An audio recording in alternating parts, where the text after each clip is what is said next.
Before we can dive into precise calculations, I first want to introduce you to a different approach to planning by thinking constructively. Currently, we are at our present circumstances, our current situation as a freelancer. We are working from home, or maybe we're renting an office.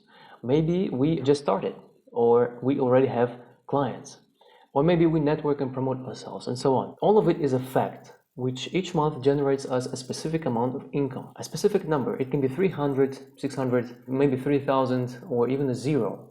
Let's call it our current point A. We also have circumstances that we are reaching towards, something that we want to achieve. It can be buying a new house, a new car, a smartphone, go travel, healthy nutrition, fitness, and so forth. It is calculated by how much it costs. It can be 600, 2,000, 10,000, even 120,000. So let's call it our future point B. So we have the amount A that we earn today, and we have the amount B that we want to earn in order to buy something that we want.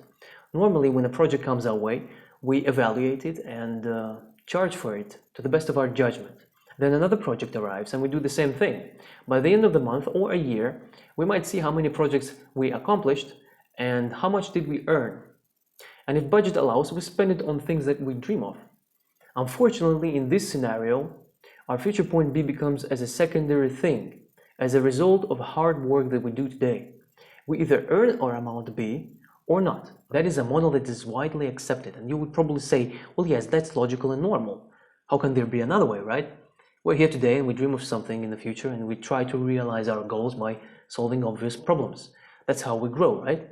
That is correct, but from a point A perspective, let's forget about what's happening right here, right now for the moment. Let's see how it would look like from another perspective, from point B perspective. When first we were looking at the horizon up, now I invite you to look from the horizon down below. Such change in perspective will allow us to see the secret path, an outline that we have to follow in order to get where we want to be.